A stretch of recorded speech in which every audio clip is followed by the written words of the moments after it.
Então sejam muito bem-vindos uma vez mais aqui à edição semanal no canal Cuidar Mais Saúde, o vosso canal, não se esqueçam aqui no YouTube, ok? Portanto, hoje eu, Tiago Mota, vou abordar aqui um tema, como é habitual nas nossas edições, aliás, semanais, sobre uma determinada patologia.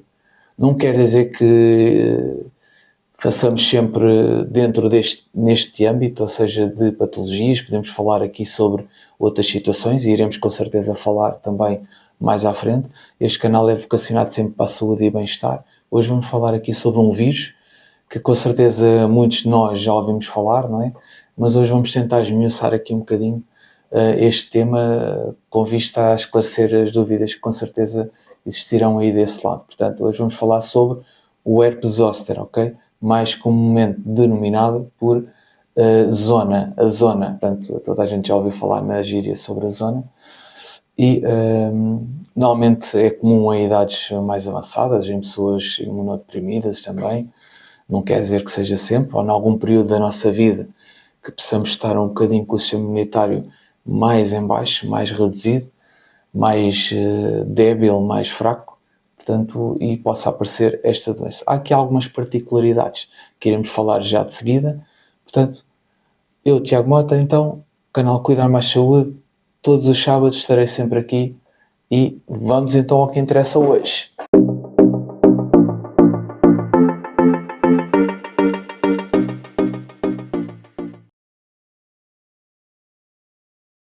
Então sejam muito bem-vindos de volta aqui à edição semanal no canal Cuidar Mais Saúde. Como eu falei há pouco, hoje vamos abordar aqui um tema que está relacionado com um vírus específico e esse vírus é o herpes zoster. O herpes zoster não é mais do que o vírus que provoca a varicela. Portanto, todos já ouviram com certeza falar da varicela. É uma doença que tipicamente afeta mais as crianças, não é? Normalmente as crianças estão mais dentro do grupo que é especialmente afetado por esta doença, por esta patologia, por este vírus, que é o herpes zoster, portanto, e que é conhecido comumente por varicela, ok? Portanto, e normalmente as crianças porquê? Porque normalmente em ambientes escolares é como um rastilho, não é? Portanto, este vírus transmite-se muito por gotículas, por ingestão ou contacto com gotículas, não é? E os miúdos, como sabemos, põem tudo na boca, e acaba por haver uma facilidade nesse mesmo contágio. Portanto, mas indo aqui para o herpes zoster, que é o que nos interessa especificamente, sabemos então que é aquele vírus que pode provocar a varicela, comumente, mas o que acontece, e pertence aqui ao grupo dos herpes vírus, não é? Os herpes vírus, o que é que pode acontecer? O que acontece é que aqui o nosso vírus, normalmente, a pessoa que tem a varicela, depois de deixar de ter os sintomas e da pessoa ficar aparentemente bem, sem nenhum tipo de problema, como eu, por exemplo, que já tive varicela e muitos de vós desse lado com certeza já tiveram, e hoje em dia não tenho qualquer tipo de sintoma da doença, não é? É uma doença dita benigna, ok? Normalmente não traz grandes transtornos futuros, nem algum tipo de mazela, normalmente, ok?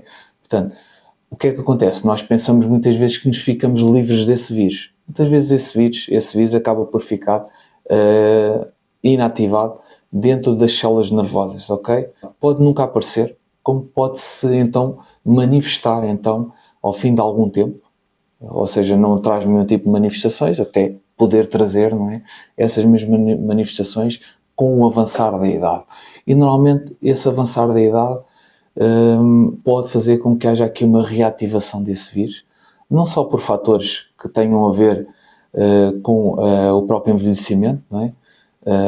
Mas também muitas vezes com outro tipo de fatores, como por exemplo o sistema imunitário mais fraco por alguma situação, às vezes algum tipo de medicação que se esteja a tomar, alguma doença crónica que a pessoa entretanto desenvolveu ao longo dos anos, não é?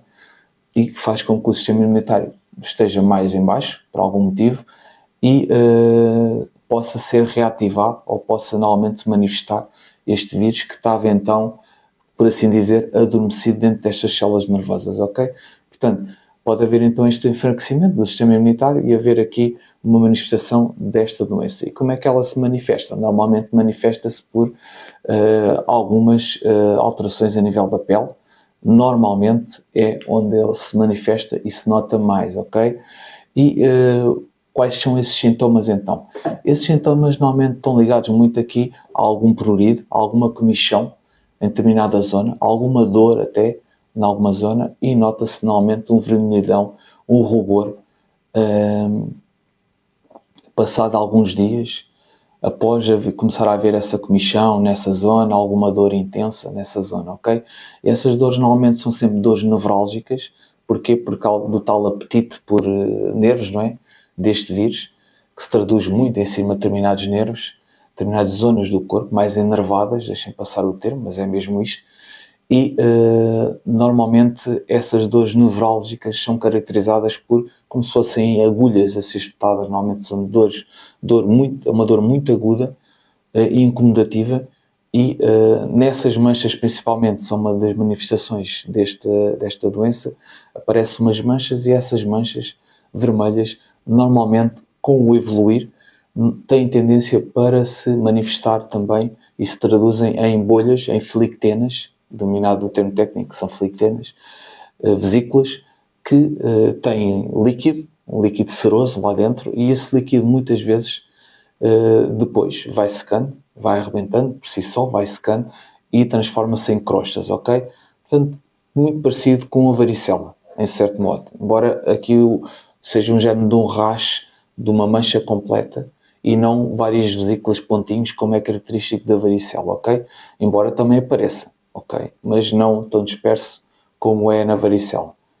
Portanto, estas bolhas normalmente que afetam determinadas áreas e fazem o género de umas faixas desses rubor, parece quase um cinturão, ok?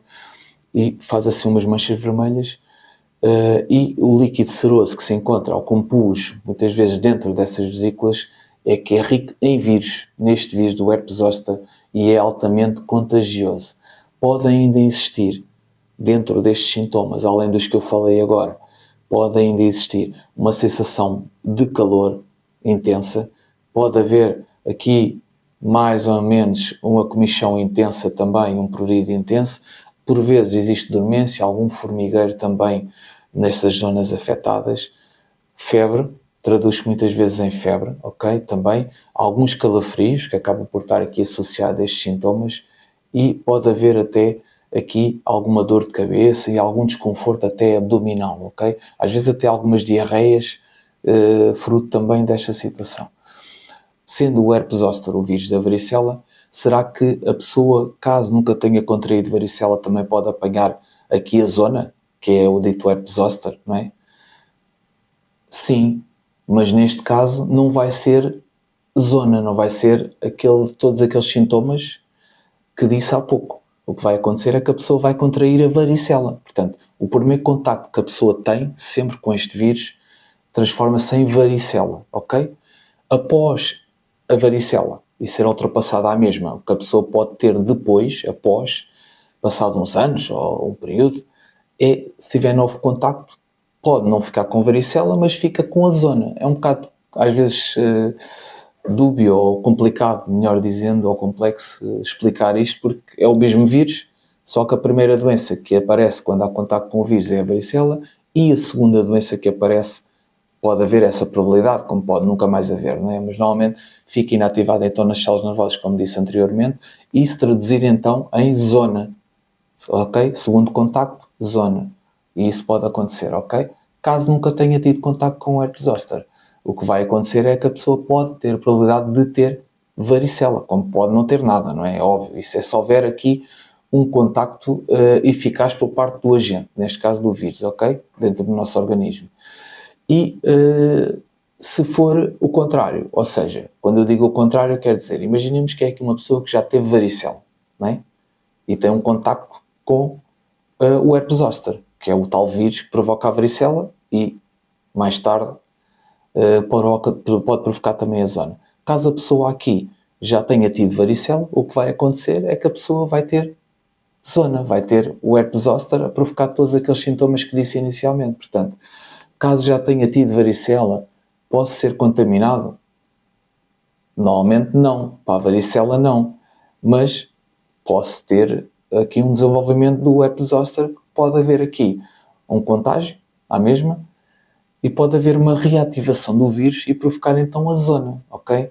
Portanto, a pessoa que já tenha estado infectada anteriormente com varicela, quando desenvolver aqui a doença já não vai desenvolver varicela, mas sim a zona, vai desenvolver a zona, aquele dito racha em cinturão, com algumas aparecimento de algumas vesículas, algumas bolhas com pus ou líquido seroso lá dentro, e que depois esse líquido é rico em vírus, né? É aí que se dá o contágio, muitas vezes por gotículas, por contacto aí, e depois torna-se crostas e acaba por ser sanada essa situação. Portanto, pode ficar com, ou então pode nunca ter nada, não é? É óbvio.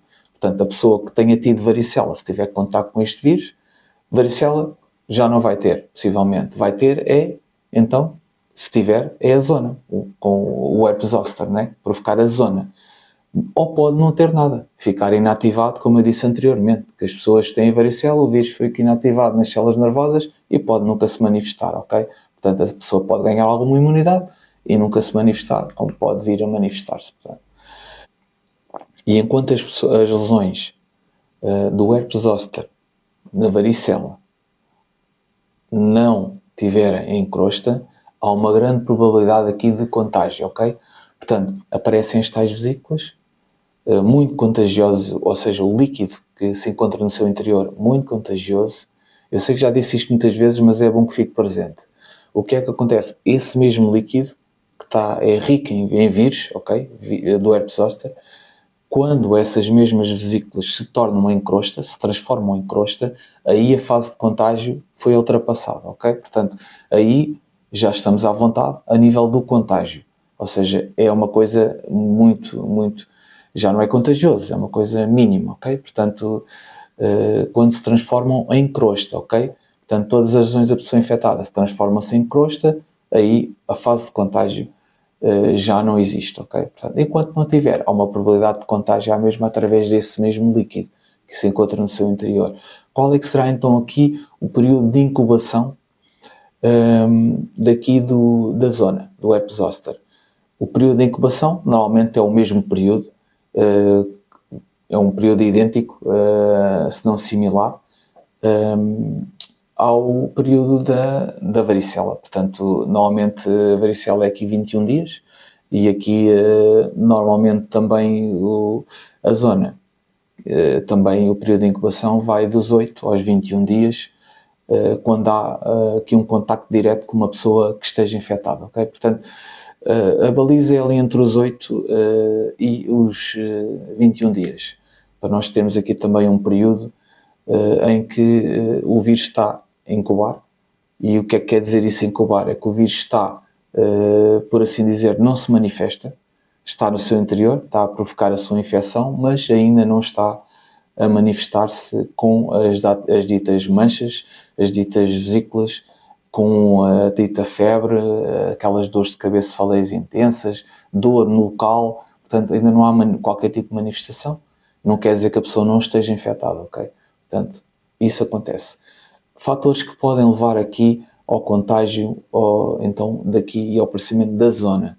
Os fatores são as tais idades mais avançadas, não quer dizer que a pessoa seja idosa, mas, por exemplo, a partir dos 50 anos, a pessoa tem mais probabilidade em que o vírus, se já teve varicela, se manifeste, ok? Portanto, é um fator de risco, não só pelo contágio, que haja um contágio direto e a pessoa já tenha tido varicela, e pode aparecer, mas também por o vírus, a pessoa ter tido varicela há muito tempo, há muitos anos, e o vírus tenha ficado inativado dentro das células nervosas, e haver aqui algo que possa, de alguma forma, despoltar o aparecimento e a reativação do vírus, do dito vírus. Portanto, isso pode acontecer.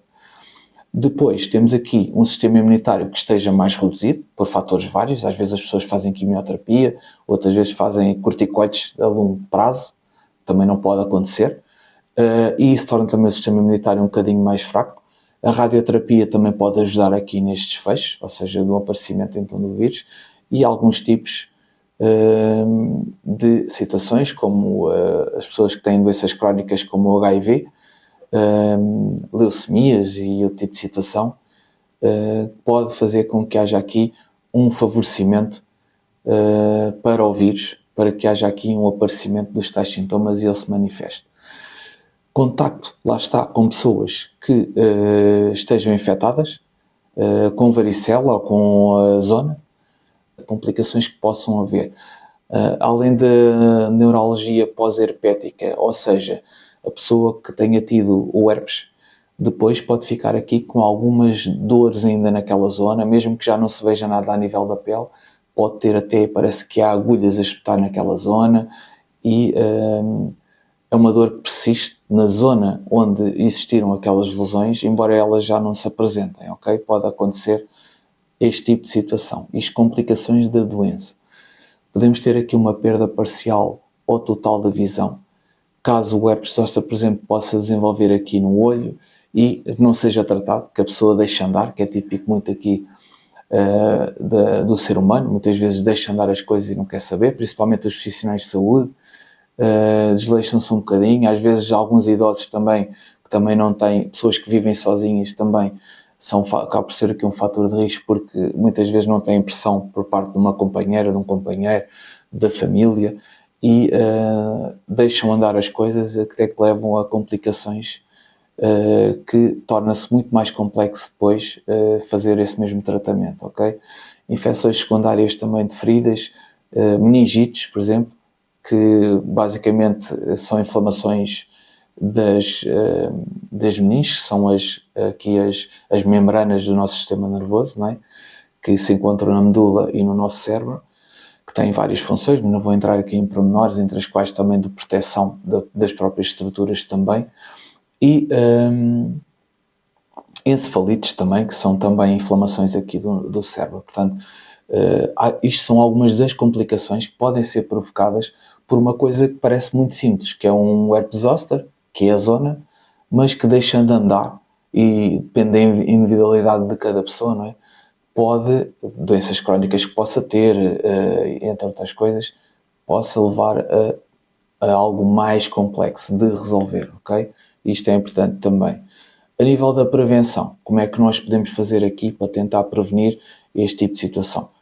Fazer uma correta higiene das mãos é fundamental. Protegermos, se soubermos, por exemplo, não facilitarmos, se tivermos alguém em casa com este tipo de doença, temos sempre algum cuidado para evitar o contacto com o tal líquido das vesículas e que não haja contacto com esse líquido com objetos onde nós depois também vamos andar a mexer, sentarmos, mexer em cadeiras, nas pegas e nas maçanetas das portas. Portanto, isto é importante.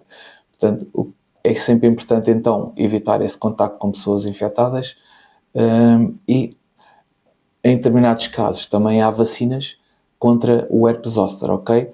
Portanto, não há aqui uma proteção total, mas isso nenhuma vacina dá, uma proteção total, ok? Mas há uma percentagem razoável, mas normalmente aqui estas vacinas só são administradas em pessoas que normalmente têm mais de 50 anos, igual ou mais, normalmente mais de 50 anos, e que têm aqui alguma fragilidade, também com outras doenças crónicas e que uma infecção por herpes zoster possa provocar aqui lesões graves nessa mesma pessoa, porque o sistema imunitário também acaba por estar mais enfraquecido por causa dessas mesmas doenças crónicas, ok?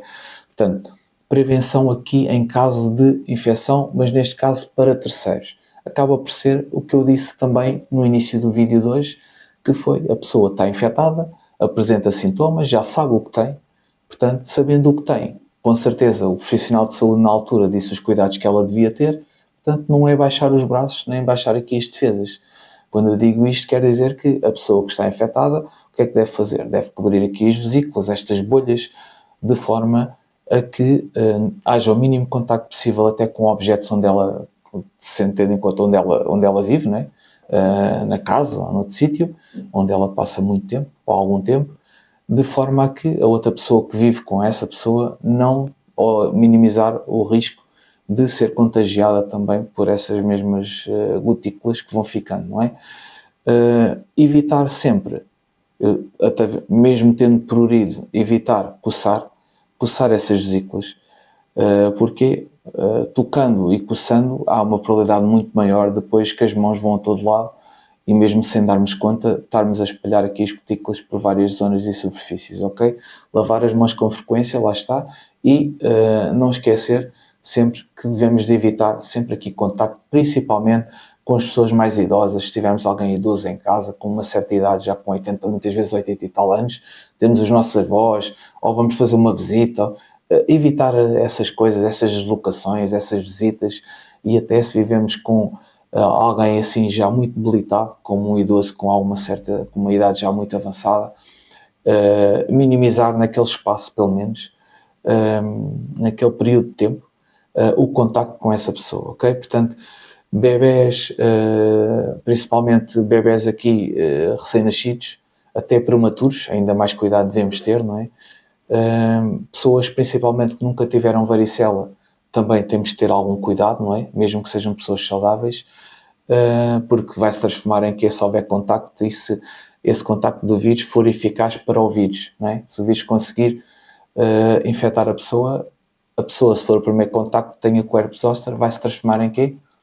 Vai ser varicela, ok? Lembram-se do que eu disse inicialmente? Não vai ser a zona, vai ser varicela. Portanto, temos de ter aqui algum cuidado, pelo menos até passar a tal fase das vesículas e se transformarem essas mesmas vesículas em crostas. Transformando-se as vesículas todas em crostas, a probabilidade de contágio é uma coisa ínfima, ok? Muito diminuta, portanto, quase insignificante. Como é que fazemos aqui o diagnóstico? Além da observação clínica, normalmente é clínico. Um dermatologista, melhor que ninguém, tem essa noção. Mas os pediatras, normalmente para os miúdos, têm essa noção quando é da varicela.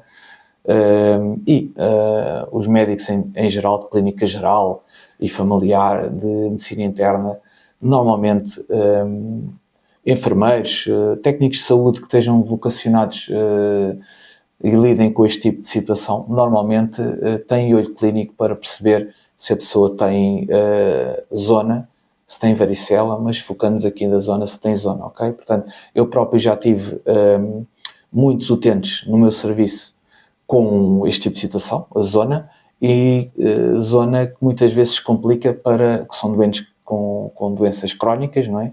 Com uma certa idade, e normalmente complica e acaba por descompensar outras estruturas, outros sistemas do corpo. Portanto, normalmente fazemos aplicação tópica ou seja, pomos cremes de aciclovir na zona e acabamos por fazer aqui, muitas vezes, visto que estão internados, medicação endovenosa, normalmente antivirais, que denominamos por o aciclovir, por exemplo.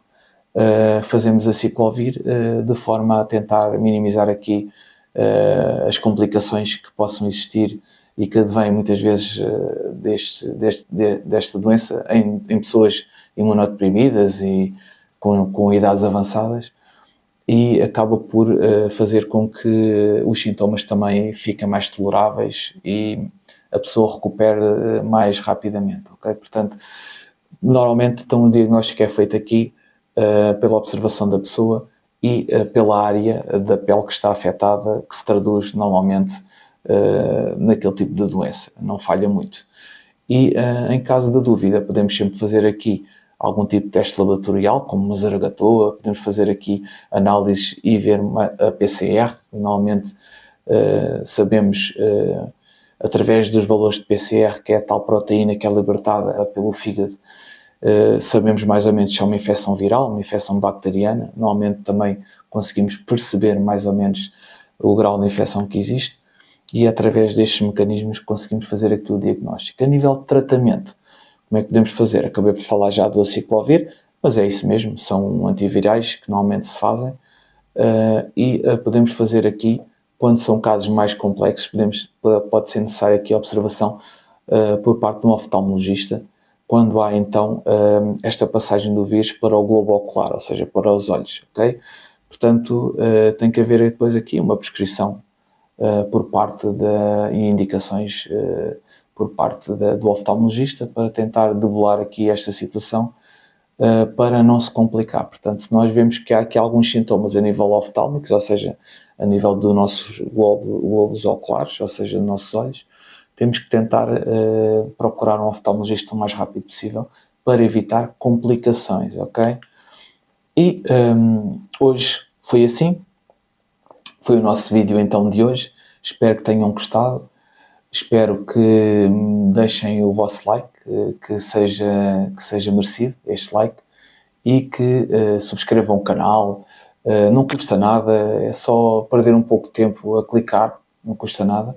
É totalmente gratuito, como sabem, e partilhem nas redes sociais, eu agradeço.